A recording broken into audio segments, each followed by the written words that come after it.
Good morning, Social Media Breakfast. My name is David, and I'm on the board here at Social Media Breakfast Madison, and we are so glad that you're joining us this morning virtually on this chilly February day. We just want to tell you a little bit about who we are before we get started this morning. If you've not been here before, even if you have, just a great reminder that Social Media Breakfast is focused on education and networking. We meet the third Wednesday morning of each month virtually until we can gather together. And please, if you haven't already, connect with us. We are Social Media Breakfast, so find us on social media.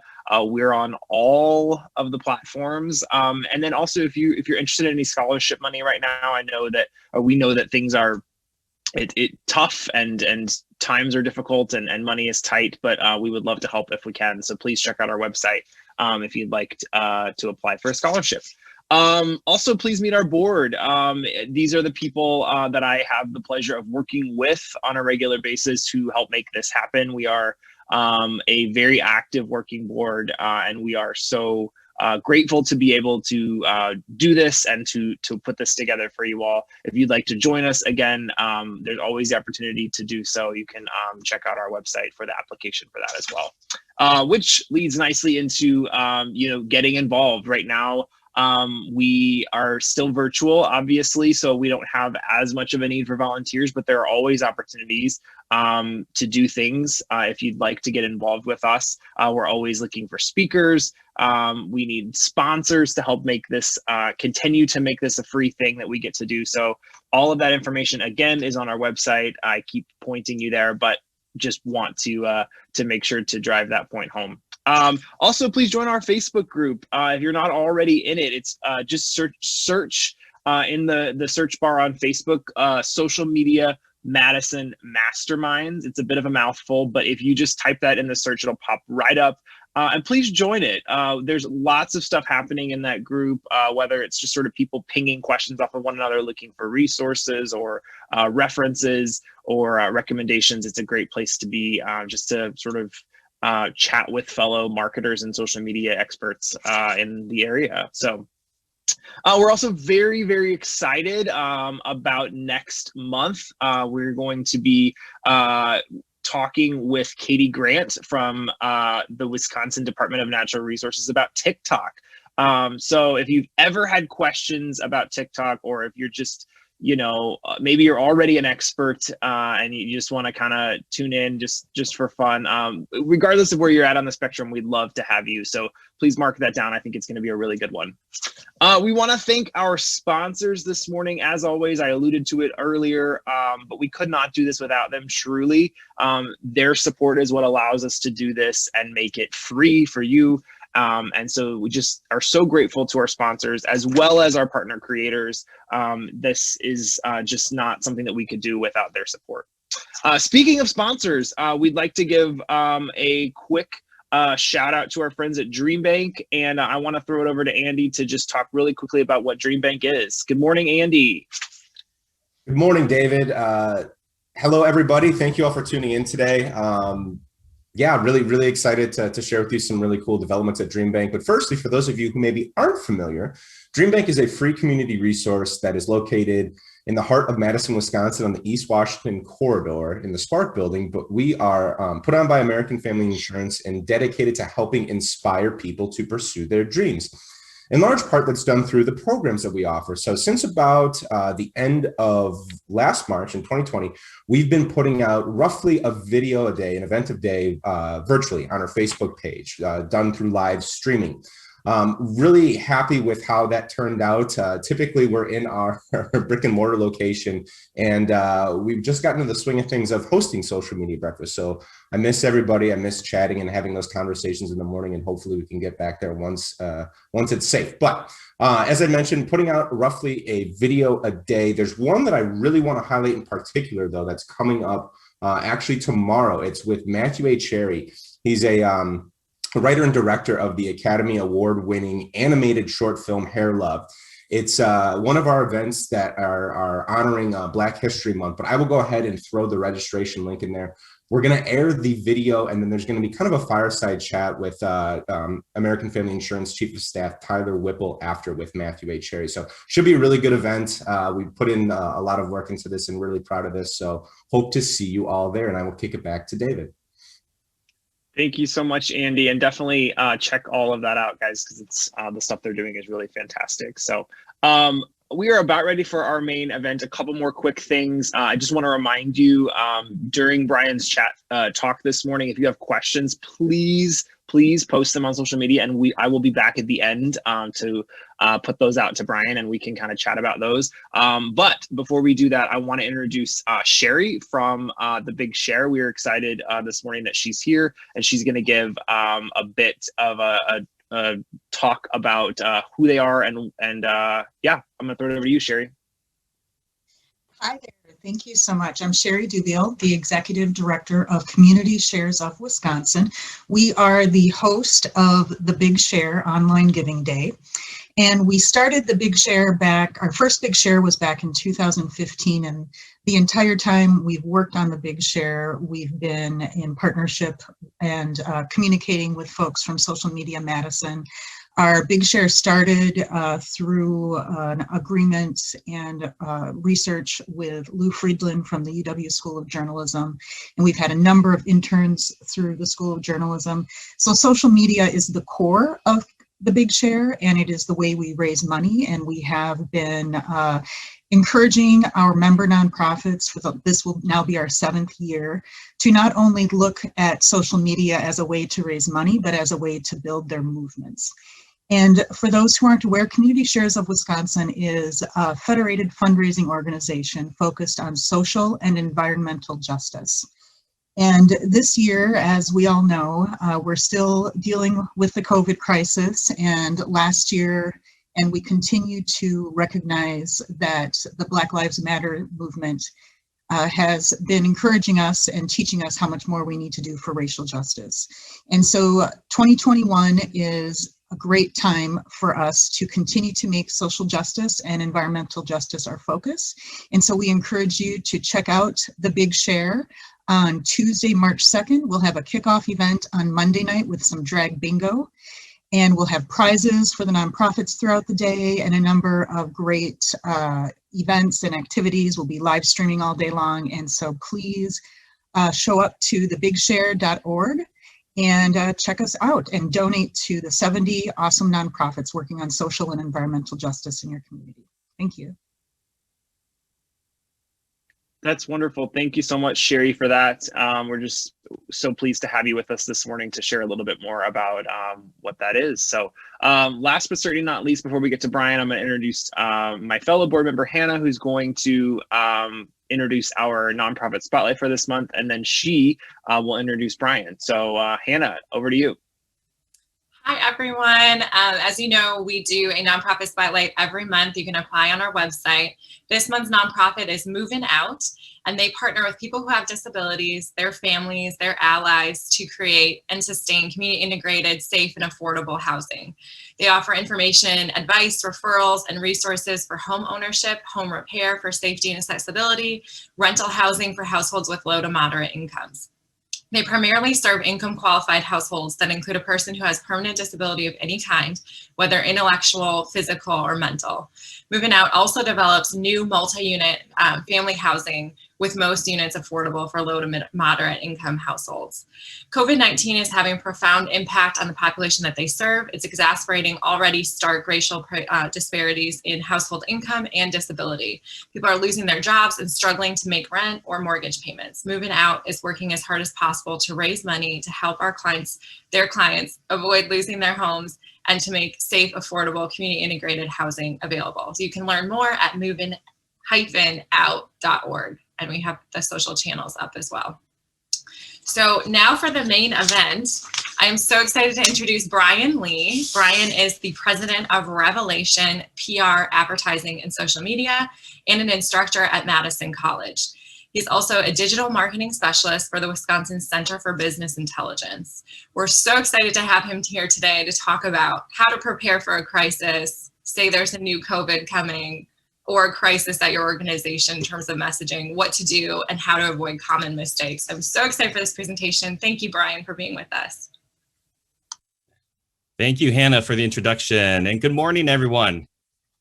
Thank you for joining me this morning to talk about crisis communications. So as Hannah mentioned or alluded to, I do a lot of things. I'm a serial entrepreneur. I run multiple businesses, the primary of which is Revelation. And we actually just celebrated 10 years last month. So made it somehow through 10 years. And I probably interact with a bunch of you out there through some of my other businesses. I run Eat Drink Madison. I run MadisonStartups.com. And I'm pretty active on social media on those accounts. So hopefully we've interacted at some point. Here's what I plan to talk about over the next 3 to 4 hours. We're going to talk about how to build your crisis communications plan and then all the components that go in it. We'll go through some case studies. And then at the end, we will go through some Q&A. I normally would take it during the presentation, but it's a little harder these days, right? So we'll take it at the end, but please throw your questions in throughout this presentation and we'll collect them for the end. So I want to talk to you about the continuum of public relations. Everything that basically happens prior to a crisis is what is considered reputation management.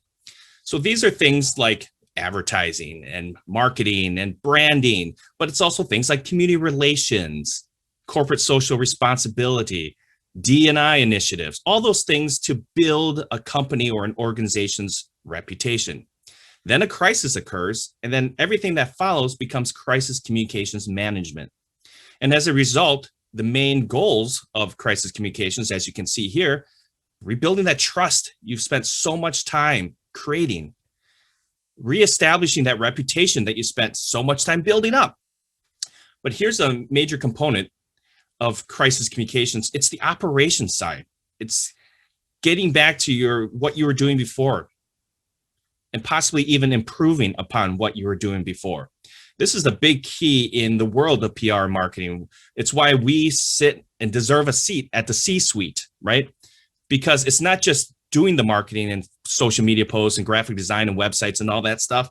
It's also working hand in hand with the operations of an organization. So I will talk about how we can integrate ourselves in that regards. In this last part here, I usually have this at the end, but I wanted to bring it up. It's about just saying the word sorry. It goes a long ways. I'm sure you have seen or witnessed something that happened and the organization or person didn't ever say sorry. If they just said it right away, it would have been over or lessened, right? But they held on, all the way through the end without ever apologizing. It's really important to show that you care. I have worked with a lot of attorneys on certain situations, and they always say, don't say you're sorry because that implies guilt. But here's my argument. You can say sorry without meaning that you're guilty of something, right? If your dog died and I said, oh, I'm sorry that your dog died, it didn't mean I killed your dog, right? I'm just expressing sorrow and sympathy. So keep that in mind as we move forward in this. Now, I do know it can be tough to sell the concept of preparing for some crisis that may never occur in the future to the leadership. And so here are my recommendations. First of all, there's a consulting company, Deloitte, giant company, and they did a study. And they proved statistically that organizations that experienced some kind of crisis had one of these things occur. They had a loss of revenue and or a loss of brand value and or regulatory investigations. So if you are familiar with loss aversion theory, people would rather avoid a loss than to acquire a gain. You just would present this to the leadership team. Look, we are building a crisis communications plan so that we can avoid future revenue loss, so we can avoid future loss of brand value, right? It's basically like taking out an insurance policy. If you have homeowners insurance and your house never burns down, are you mad? No. Similarly, if you spend the time and effort to build a crisis communications plan and nothing ever happens, are you mad? No, you're happy. But if something does, then you will be relieved that you have this plan to follow. Hope that makes sense. So this is how to sell it to the leadership within your organization. This is basically the components of a crisis communications plan. And what I am advocating is that we want to create this today in a time of calm, when you have the time to think rationally about things, right? When a crisis occurs, things are flying at you at 100 miles per hour, and you don't really have the time to think. You're building the plane as you're flying it. Also, think about this. I'm sure some of you out there have experienced where you need something approved in your organization. Maybe it's a press release, some piece of content, maybe a new logo design or whatever it is. And it has to go through many different layers of approvals, right, before it's finalized. And that can take 1 week, 2 weeks, 10 days, whatever it is, right? You don't have that luxury of that time. So your crisis communications plan is even going to build in these things like pre-written statements, pre-written press releases, pre-written tweets, pre-written Facebook posts, etc., that you can get those approved ahead of time and have them ready to go. So I'm going to talk about these different components in this presentation, but of note, this portion in the bottom right here is that I do advocate that you rehearse your crisis communications plan about once a year. Should be good. It's because you need that muscle memory. You need to see how things, work together, right? I've been attending some conferences in the past couple years that there's been this FBI agent, and he actually does active shooter training. And he mandates that you have to rehearse that active shooter training. It's not enough to just read about what to do. You have to actually walk through the scenario, okay? And same thing here with the crisis communications plan. Walk through it once. Just spend, a couple hours mid-morning someday and just, walk through it and talk it out. You might realize that, oh, you know what? John shouldn't be handling this task. It should be Jane, right? It's those types of things. And then your crisis communications plan is a living document, like your business plan. So you should revise it and adjust it regularly or on a periodic basis, especially as you have personnel changes and roles are reassigned. So again, let's go through these components here. The first thing is spend some time and think about the different types of crises that can occur to your organization. Okay, it's not fun to think about. Lots of these are, pretty grim, but it's important that you think about it and put those on paper so that you can prepare for it. Over the last 10 years, my firm, we have dealt with a shooting, an accidental death on property, federal bribery charges, sexual harassment, extortion, religion in the workplace. We have dealt with a lot of different scenarios that we didn't think would happen to some of these clients of ours, okay? So it can happen to your organization. And then what I'd like to do is, after you jot down all the different things that can happen, I'd like to group them together. So rather than come out with an action plan for every potential crisis out there, you're going to come out with an action plan for every type of crisis. Because in a lot of cases, your actions and responses are going to be similar. So for example, environment, a tornado and an earthquake, your actions and responses will likely be a little bit similar, so you can group those together. Last year, we built a crisis communications plan for the Wisconsin Hotel and Lodging Association, and we grouped the crises into different categories like room issues, property issues, etc. Okay, and that's how we did it. So again, spend some time and talk to different people in your organization, right? Each person is going to see different things. You should talk to someone in HR, for example, someone in procurement, someone in finance, someone in operations, etc., to get everyone's perspectives on what could possibly happen. Now, once you do that, for each of these categories, we're going to develop a goal or goals and strategies. Just to make sure we're on the same language here on what a strategy is. It's a high-level way of accomplishing your goals or objectives, right? If I were to say, let's use outdoor advertising to reach truck drivers, that's a strategy. And the tactics to carry out that strategy would be billboards, gas station display ads, etc., right? So here is the case of a cyber breach. This has happened quite a bit. Right? Your goal, as you can see here, is to return to full operations. Notice that's not a marketing goal. That's not a PR goal. That's just, hey, we got to get back up. Our system is down. No one can access their accounts, right? And what are the strategies to reach this goal? Now, the second one here, build a mindset with staff, that can involve the marketing communications department, right? We might be creating training. We might be updating the internal blog. We might be creating signs, those types of things that help people remember not to click on that phishing email, right? And then down here, be as helpful as possible to customers. That's obviously broad on purpose. How's that carried out? Well, it might be just being customer service support on Twitter, right? So as you can see here, we're looking at all the components of how a company operates and then figure out what to do from there. Here's an example of a few years ago when the Starwood Marriott cybersecurity breach, right? And as you can see here that there's basically no mention on social media. Marriott was continuing just to post about like vacation planning and so forth and not addressing the cyber breach. Here's pandemic, for example. So a little backstory here is a couple of years ago, we worked with the Dubuque Convention and Visitors Bureau, Travel Dubuque, and built them a crisis communications playbook. And I swear we actually had a section on what to do in a pandemic. And it talked about all the different components, all the different people involved, right? These are some of the strategies that we included in there, right? We got all the meeting planners coming to town, the ones who have their conventions. We got to stay in contact with them, right?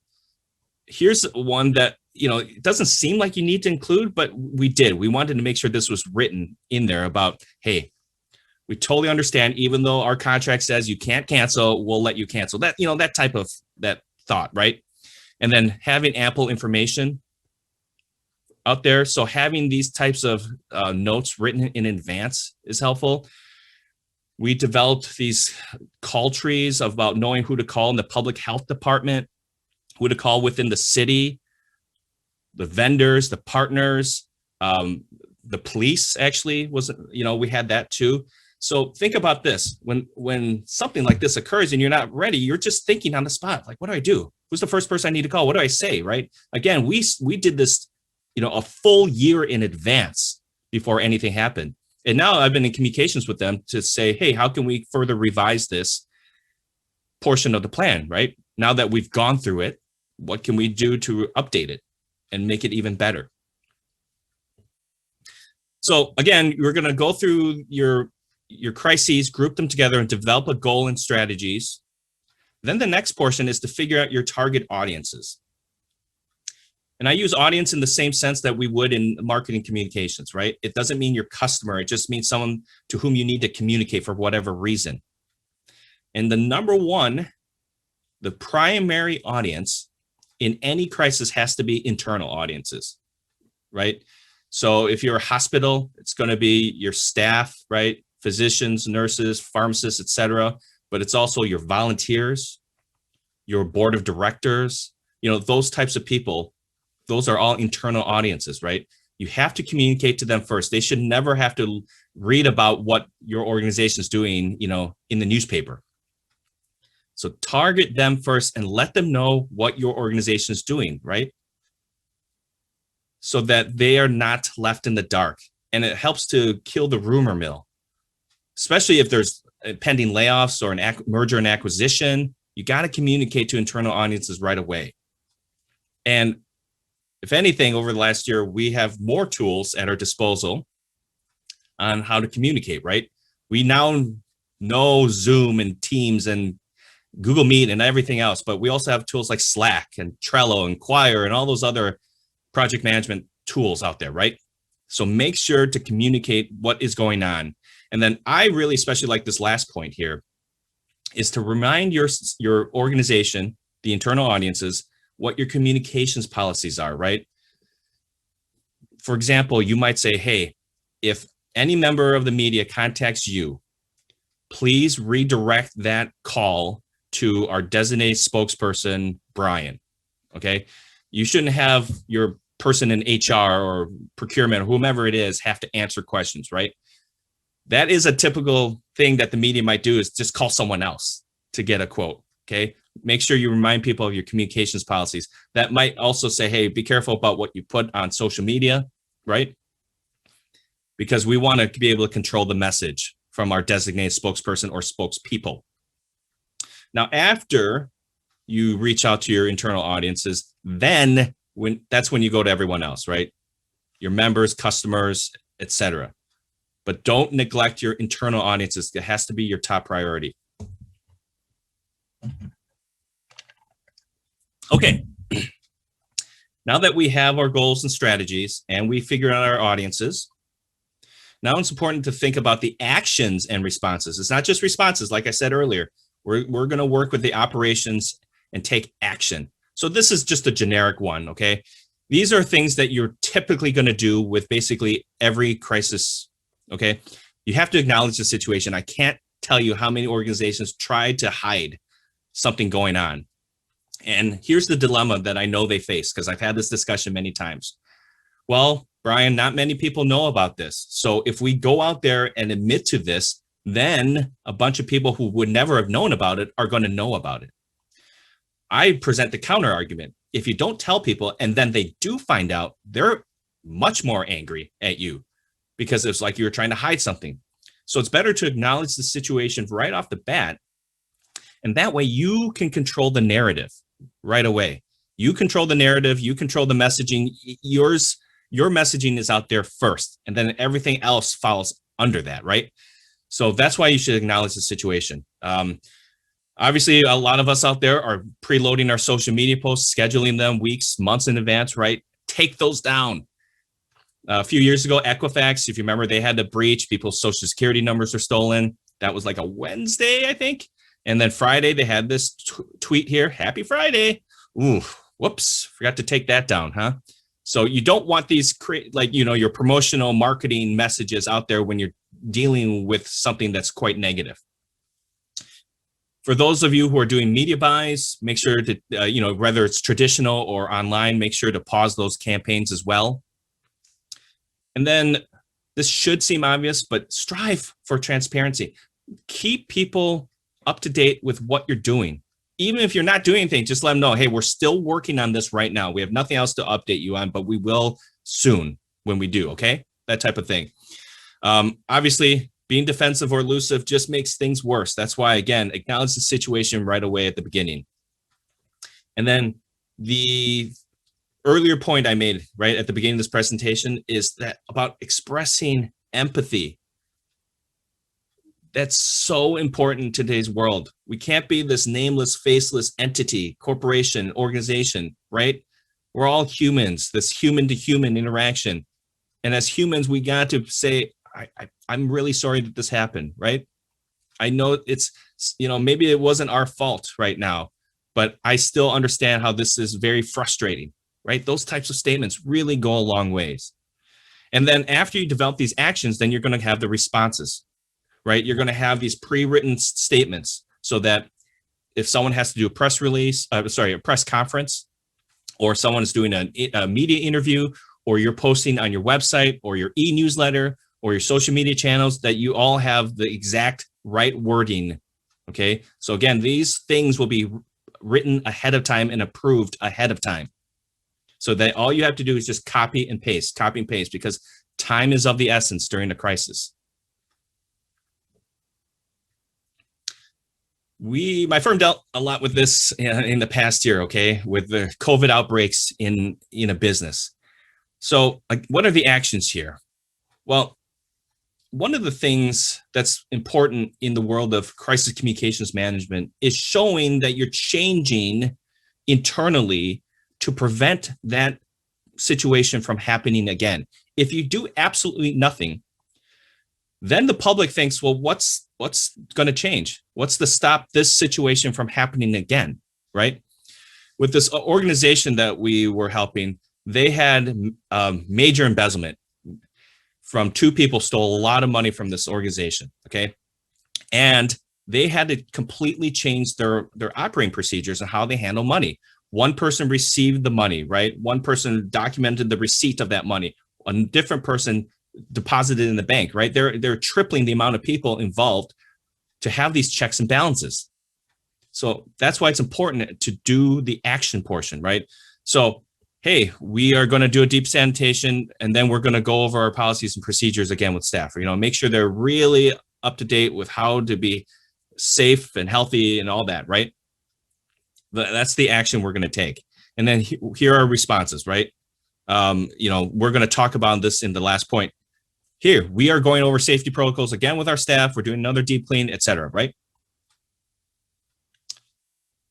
It's important to get this out there. Now, remember this last point, I said acknowledge the situation. If you have followed the news over the past 6 months that the state of Wisconsin's Department of Health was going to name names. They're going to publish a list of every business that had, I think, 2 or more people that had a positive COVID test, right?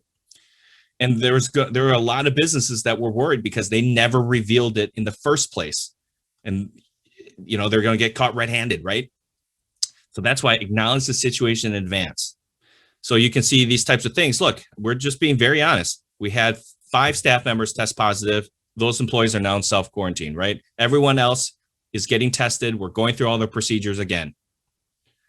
All this should seem logical to you, right? Very logical, very obvious. But again, when you're in the middle of it, some of these things are not obvious. You're not thinking things through. So as I mentioned, you have to change internally so you can prove to the world, to your audiences, that that situation won't happen again, right? Now, obviously, there's some things that are out of your control, right? Like a tornado. But some of the internal things that happen, for example, like embezzlement, what are you going to do about that, right? So these are some examples of the policies and procedures you may have to change, update, amend, completely rewrite. These are different categories.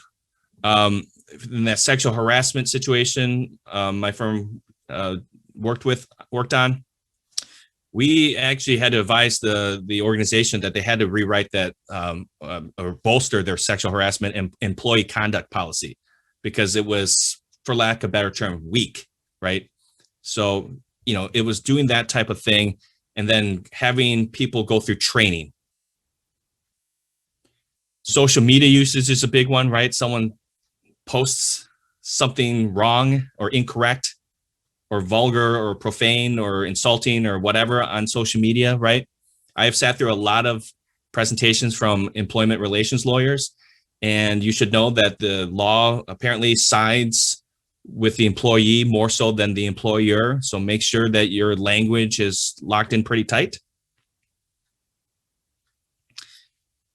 And then these are some mistakes I've seen. I've borrowed this from an organization called the Lukashevsky Group.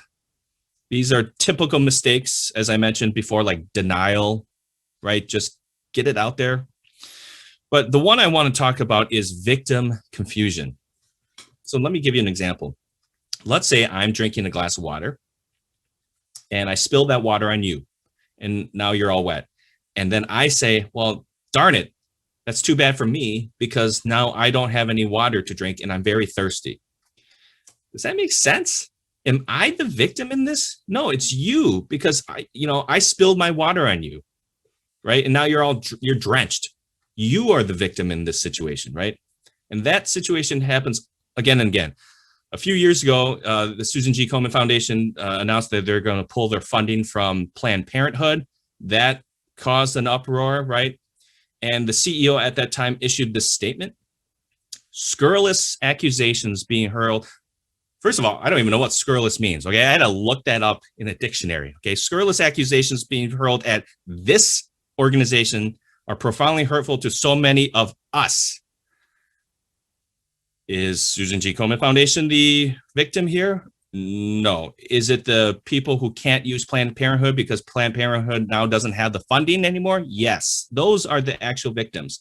So keep that in mind. I see this mistake happen over and over again. And it just makes you seem like you are totally out of touch with what's actually going on in the situation. I think that happened a few years ago too with Exxon, right? The CEO at that time said, I just want my life back, right? And all these other people were suffering. So now I want to go into some case studies. Now that we've developed this plan and figured out all the things to do, I want to show you some situations and what happened as a result and what we can learn from them. So I've been an active member of the Public Relations Society. I was on the National Board of Directors for a few years. been a member here in the Madison chapter as well. And in 2005, they have an annual international conference, and they had to cancel it because of a hurricane. But it was odd timing because nothing had really happened within the state of Florida yet, right? Airports weren't closed, no state of emergency. And then they didn't give any alternatives to this conference. It was just, it's done. So that was a little odd. So on this slide and subsequent slides that look like this, I'm going to talk about actions that either took place or should have taken place, and changes that did take place or should have taken place, okay? So be transparent during the decision-making process. Like I said earlier, transparent, you got to strive for transparency, right? And they were not. No one knew how they were basing decisions. No one knew how PRSA was making decisions on whether or not to cancel this conference, right? I think a good thing they should have done was to give trigger events, to issue a statement to say, hey, look, if airports do close, or if there is a state of emergency, or if there is whatever else that happens, then we will cancel, right? But again, no one knew. It was just suddenly canceled. Many of you know when you have an event that gets canceled, right? Keep that money. Don't hurt your cash flow, but apply it for next year's conference registration. And they actually did that, okay? And then once you make the change, make sure you tell everyone in every possible form, right? So your website, your e-newsletter, forums, social media, obviously, right? All those different ways. Make sure to communicate that. But here are the changes. So they actually did amend their bylaws to allow for virtual conference. That was not allowed back then. And this came back last year. We were supposed to have our international conference in October in Nashville, but that was turned virtual. But that would not have been possible without this change in the bylaws, right? Another thing, a lot of people questioned, like, that's hurricane season down in Florida. Why would you think to have the conference there, right? So think about those types of things prior to planning your event. And then talk to people, right? Don't just make these future decisions in your own vacuum or your own bubble. Reach out to your stakeholders, for example, other event planners within your organization, and ask them, hey, what do you typically look at when you're deciding whether or not to postpone or cancel a conference, right? The reason why I'm bringing this up, even though this is an old example, is that I'm sure a lot of you experienced cancellations last year and are still experiencing cancellations this year, right? So this is why I'm bringing this case study up, because hopefully you can learn from it, right? My firm works with the Madison St. Patrick's Day Parade. And, a year ago, March, every single day we were talking to different people like, are we going to cancel or not? Are we going to cancel or not, right? Had a lot of different conference calls, trying to work with the state, working with other organizations. I was talking to DMI, Downtown Madison Inc., to say, hey, what are you guys doing about your events, right? Those types of things, so that we are better prepared in the future. Here's another one.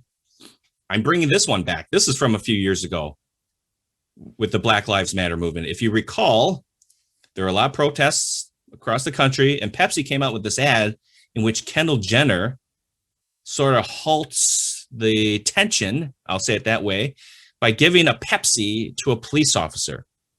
Okay, that, as you can imagine, that commercial got a lot of backlash on it. One of the Black Lives Matter organizers said, hey, this is really playing down what we're doing. Okay. Bernice King, daughter of Martin Luther King Jr., tweeted, if only daddy would have known about the power of Pepsi, right? So you can see that Pepsi didn't think this through, this ad. So actions. Okay. Pepsi did pull the ad the next day. This is their apology. Clearly, we missed the mark and we apologize. Yes, that's okay apology, right? They didn't apologize to any of the protesters. I think they should have in that case, because as you can see here, this is how they interpreted the commercial. So I think it would have been worth it for Pepsi to say something to them. And then also to apologize to Kendall and Bernice, to put Kendall in that situation. Right. And then one thing to Pepsi's credit is that they did not try to repurpose that ad. Right. I read somewhere, I think they spent a good chunk of change, I'll say it that way, on that commercial. And I know on the creative side, right? If any of you have ever created an advertisement, radio commercial, TV commercial, whatever it is, you spend a lot of time on that, right? And the temptation is, well, let's take part of this footage, this B-roll, this and that, and make a new commercial out of it. No, they just said, we're done with it altogether, okay? And that was the correct thing to do. So here are some things they could have changed or did change, okay? This is true. They did not use an agency. They created that ad in-house. So, of course, I know I'm saying this as an agency, guys, that they probably should have sought out outside perspectives, right? You know, when you're in an organization, there's this group think, right?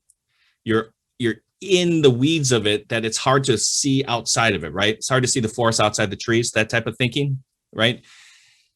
That culture of this is how we're going to do it. That's why it's good to have a third party come in and say, hey, did you think about this? Right? Because you have to think, how did so many people approve this, right? There's all the actors, the script writers, the camera people, the lighting, everyone. How did all these people allow this commercial to happen, right? It's just that internal group thinking. Another thing I don't think they did, but I would have advised it, is to publicly say, look, we are going to have our creative team, as well as every other department, go through diversity or unconscious bias training, right? So we can prevent this from happening again. Amend procedures for selecting celebrity endorsers, right? I think a lot of it, not to Kendall's fault really, but people are like, why is she in this ad? Okay. And then here's a tough one. Really thinking before you dive in to doing ads about social issues. It's not easy, obviously. And just thinking, okay, if we're going to go in, here's how we're going to do it, right? Revise that thinking, that playbook.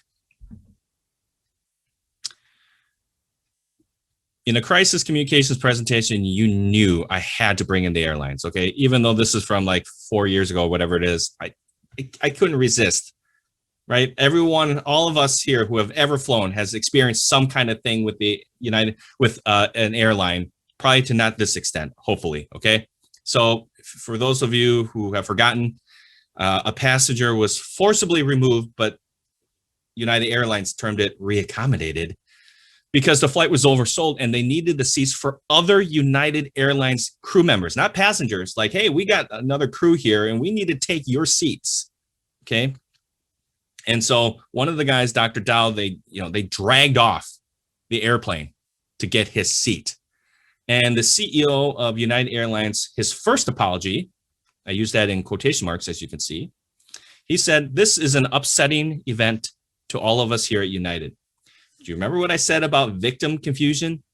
Is United Airlines the victim in this? Or is it poor Dr. Dow, who was bloodied, glasses askew, shirt hanging up, humiliated as he's dragged off this airplane, right?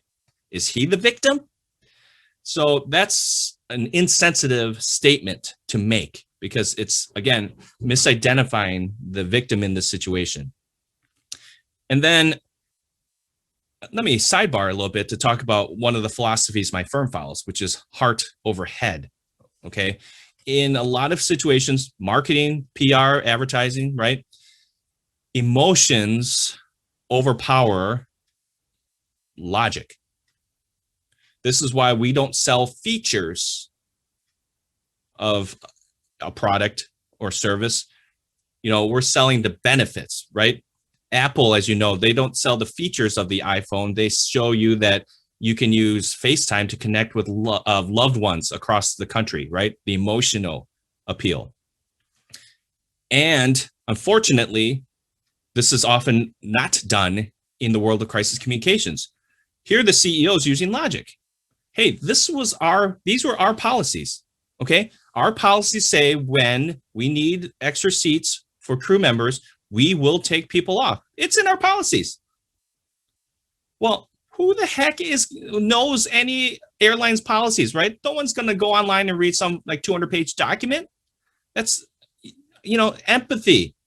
Empathy in this case. Like, we feel really bad we had to do this. That type of thing, right? Not hiding behind logic, because it doesn't work. Okay. This morning, I read the news. Good job for UW Credit Union. Their servers are housed in Texas, and Texas is going through a crazy snowstorm when they're losing power. And so UW Credit Union members aren't able to use their phones to do bank transactions, right? And so this is not UW Credit Union's fault. It's not like they created the snowstorm and shut down their servers, and they could have just hid behind that. They could say, hey, look, snowstorm came, it's not our fault, right? That's insensitive. Instead, they did the right thing. They said the right words and expressed empathy. Like, this is very frustrating. We feel really sorry, to our members who can't do this, but fortunately, all our other services are still available, right? So they didn't hide behind logic. They expressed empathy. So they did a good job in that case. So actions, right? The CEO ended up apologizing multiple times just because, that first apology was really bad, right? The second thing here, what got out was he sent a different message to the staff. So as I mentioned, your first audience you have to talk to in a crisis is your internal audiences, right? Well, he issued a statement that said, hey, we got your back on this. I think those were his exact words. We got your back on this. You did the right thing in this case. And then to go out in the public and say, well, we did the wrong thing in this case. Whoops. Okay, those are conflicting messages, right? So make sure you're saying the same thing to everyone. They did fire the 2 Chicago aviation officers. They did reach a settlement. I have no idea. They never revealed, but I'm sure it was for a lot of money. And when a crisis occurs in your industry to one of your competitors, for example, your organization is often dragged into it too. And this is exactly what happened. So Southwest got dragged into this, and then they said, well, look, no matter what, we will no longer overbook flights. Yeah, right. Delta said, hey, okay, if we do have to reaccommodate you, we'll give you 10 grand. Right? So you should also be prepared in your crisis communications plan about what would happen if one of your competitors, again, or someone else in your industry experiences a crisis, right? And then by association, you're tied into it. I believe United Airlines, to its credit, did amend their policies, right? I think the wording is that they will pull passengers before they get on the plane. So while they're in the waiting area at the gate, they will pull then, not once they're aboard, okay? Social media monitoring, I'm sure a lot of you out there do this. So as you can imagine, all airlines experience a lot of mentions throughout the day, right? I can't believe there's a weather delay. That's not their fault, but still you tweet about it, right? And you're angry about it and you tag Delta or American Airlines or whatever it is, right? Well, they actually, in the aftermath, they said that they did see a spike in mentions of United Airlines during this time, but apparently they ignored it. Whoops, right? So it's important that you are not only monitoring your social media accounts and mentions, but that you are actively doing something about them if something does occur, okay? I'm sure a lot of you in this presentation know what I'm talking about here. And then solicit feedback. This is something that I would recommend that they do. They, like a lot of airlines, United Airlines has a lot of frequent flyers out there, people with more than 1 million miles. Let's talk to them first, right? They fly all the time. Hey, what do you think we should do to improve, the customer experience flying with us, right? What happens in these types of situations? What do you recommend? So that you're not, again, making decisions in a vacuum, that you're getting input from your stakeholders. This is the last one. I'll just sort of fly through this so I can make sure I have enough time for Q&A, is that some of these should seem familiar to you, right? What happens if you hire a spokesperson? Because a lot of us are in the marketing and advertising world where we may have a spokesperson. It even could be your CEO or president of your organization, okay? What happens if they do something wrong or bad, right? Well, first, monitor what they're saying on social media, right? Just make sure and that you're in dialogue with them, that you're not saying, hey, they did this wrong, and then you never told them that was wrong, right? and make sure you have that apology ready to go. And then sometimes you just have to cut ties with that spokesperson. They just, they've become a distraction to your organization, right? And so you just have to say, sorry, we just can't work with you anymore. And then making a gesture of goodwill. So in the case of Aflac, I believe they ended up donating a lot of money to the relief efforts in Japan after this happened. Okay. So that was their gesture of goodwill. Sometimes you might have to amend your vetting process, whom you select. I'm sure a lot of these were a surprise, obviously. And then having the guidelines and payment structures. I bring this up just because some of you may deal with contracts out there and the morality clause, right? So it's worth bolstering your contracts for this reason. So it's early in the morning. Thanks for absorbing and digesting a lot of material about how to manage a crisis with your organization. I'm happy to take questions now, but if we don't get time for it, please feel free to email me. There's no charge. I'm happy to answer any questions about this presentation or something going on in your world. Great. Well, thank you so much, Brian. We actually do have a few questions and comments. I like the mug, by the way. Good product placement for us.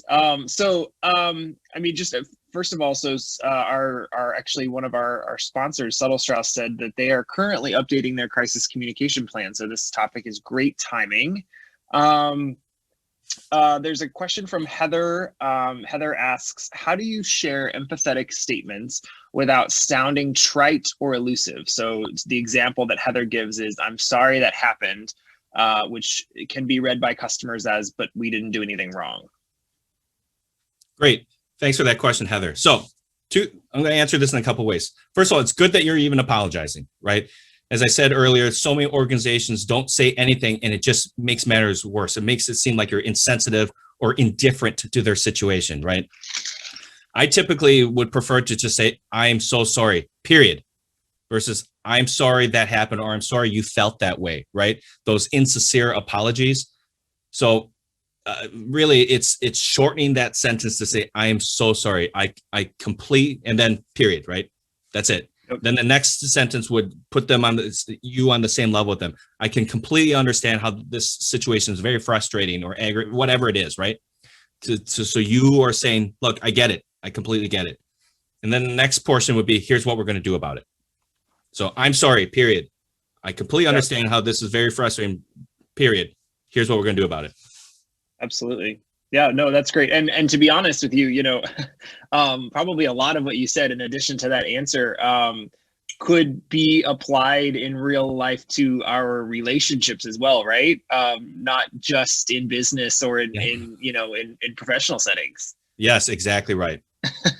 So it looks like so Amy says, and I'm just wondering if this is more of a statement, but I'm wondering if you have any additional thoughts based on Amy's statement here. Amy says, the example that you gave about United brings to mind the idea that you should always assume that the communication you send to your staff will end up becoming public, and the proper care should be used when crafting those emails, intranet posts, internal talking points. I assume that you would agree with that, yes? Yes. Thank you for bringing that up. And I actually probably should have mentioned that point. You should assume everything will get leaked, for lack of a better term, or gotten out there somehow, right? So this is that main point, right? Sending a similar message, because you don't want to say, hey, this is not our problem. Everyone did the right thing. And then to another public, oh, hey, we're really sorry, right? So yes, really good point. And again, this is why we have internal audiences first, right? We want to make sure that we're documenting to our own internal audiences what we're going to do about it and that we care, right? Your employees want to see that you care that this poor gentleman was dragged off the plane, right? Not a callous response to it. Well, and especially nowadays, I think it's safe to say now more than ever, what's put out there is fair game. Especially there's so many stories where, internal, communication is like you said, leaked. And so I think that's a really good point to bring up, just to be mindful of. Right. And obviously Um, everyone is recording everything on their phones these days. I wish Google Glasses was still a thing where we could, just document all the time. Sure. Yeah. Hannah asks, so how often do you need to remind people of your safety protocols for COVID or even other protocols in a non-COVID crisis? So like in terms of repetition or how often are you sort of putting that out there? Oh, hey, thanks for bringing that up. So interestingly enough, before COVID happened, this was about cybersecurity. We were advising clients on what to do with cyber breaches because they were so prevalent, right? And they would hackers would attack organizations of all sizes. I don't know if you read the story, but somewhere in Wisconsin, a tiny little mechanic, right, with a computer from like 1992, that computer was hacked and it turned out to be the big hotbed of like, hacking activity in the Midwest. Okay. And so it was doing those reminders about that. We are also advising healthcare facilities about that too. And so now bring this back to your point about COVID is that we are looking at a semi-frequent basis, but not to the point where people tune out. Okay. So, quarterly tends to be something that's working for us. We also have signs. We advise to have signs up, that type of thing. And then just to address it every now and then verbally in perhaps a meeting. Hey, everyone, just before we get started today, quick reminder, we got this going on, et cetera, right? Just to keep reinforcing that message. Each organization's different, but quarterly should typically be good. Okay. Just a few more questions here. Kristen says, lately, a lot of our social media posts have generated quite a bit of partisan bickering in the comments. Our organization posts are not political, and we also have a policy not to turn off comments. Do you have any advice on how to navigate an increasingly partisan dialogue? Yes. So we just dealt with this at the end of 2020 that we were running a big online campaign, and it was very polarizing in terms of the posts we would get. Either everyone loved us or everyone hated us, right? Sure. And what we did was that, first of all, we made sure that there was some kind of disclaimer somewhere ahead of time that said, look, we welcome all dialogue as long as it is not, form of harassment, discrimination, racist, profane, vulgar, or otherwise, whatever, right? That language. And then fortunately, we would monitor those things, but we would only delete something if it violated one of those rules. Okay. Like someone said something racist or whatever, we would delete that. That didn't actually happen, but we would delete that kind of comment and let people, keep the dialogue going. It is really hard to just not do anything. You want to say, shut up, right? Yeah. But we just let it go because a lot of people are, they will ignore those extreme comments in some cases, right? We're seeing this with UW-Madison in the news, right? They allege that they deleted comments that on social media about the primate research, right? And now they're getting in trouble for it. So usually we just allow the conversation to go because it's I hate to use the term, the lesser of two evils in a lot of those regards. I think a lot of people, this is tough. They'll look at your organization and realize, look, we're not a partisan organization. It's just these people are having this comment about this topic. Right. So in other words, sort of set a standard of, we're obviously not going to tolerate these types of comments, but beyond that, just kind of let it go. Is what you're saying. Yep. Yeah. Okay. Megan says some companies are being called to the carpet based on which this is a similar question, but basically based on which political reps or parties their executives are personally donating money to. Do you have any advice on that? Yes. Oh boy, how much time do we have here to talk about this topic? I would prepare those statements in advance, right? So in the crisis communications plan, I would have had a section about politics and political donations and so forth. They work to an extent, right? In that other case that we did deal with a case where the CEO of an organization was not only donating to one party, but they were also browbeating employees to donate to that same party. Right. And so then that became a major issue. But in this case, where the leader is donating to one political party and then, the public is like, how dare that person do that?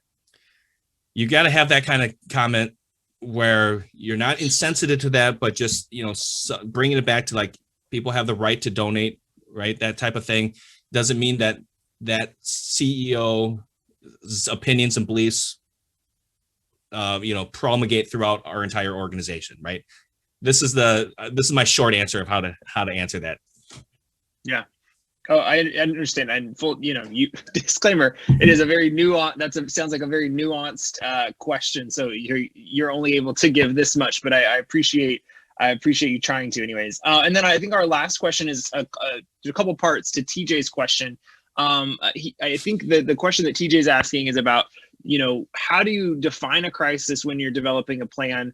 And then kind of transitioning to, essentially how many people does that potential scenario need to impact before that plan goes into effect?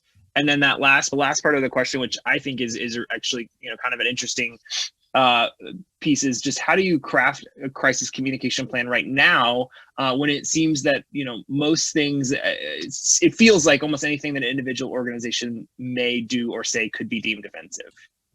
So there's sort of three parts there. How do you define it, which I think you sort of talked about at the beginning, but then, how many people does that potential crisis need to impact before that plan goes into effect? And then, crafting a plan whenever it seems like lots of things could be deemed offensive right now. Great question. So earlier in this presentation, I talked about, jotting down all the potential situations that could happen, right? And obviously, someone being chronically late to work is way different than a tornado or fire destroying your office building, right? And so, yes, there's going to be different levels of how many people it affects. And then your actions and responses will match that. So if it's just a handful of people, you'll have a smaller version of your actions and responses than compared to a fire destroying your building. So that's the way I would look at it, is that, yeah, there's going to be ones that affect 2 people. There's going to be ones that affect 200. But you still need to act and respond accordingly. You don't want that thing that affects 2 people to then balloon up to 2,000, right? You want to nip it in the bud right away. Yep, absolutely. And then what about the other part of the question?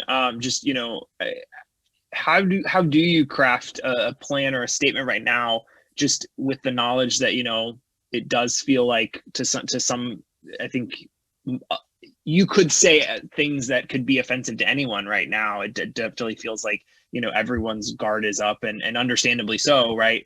How do you craft a plan with that in mind? That it can feel very daunting, right, to put a statement out, or to make those kinds of to put those sorts of things out into the world whenever that's going to be probably highly criticized, regardless of what you say. Yeah, excellent point, TJ. Thank you for asking this question. So let me address it in 2 ways. One, earlier in the presentation, I mentioned that we're going to write this plan and all the messages in it during a time of calm, right? We're going to take the time to write a statement or press release or whatever it is.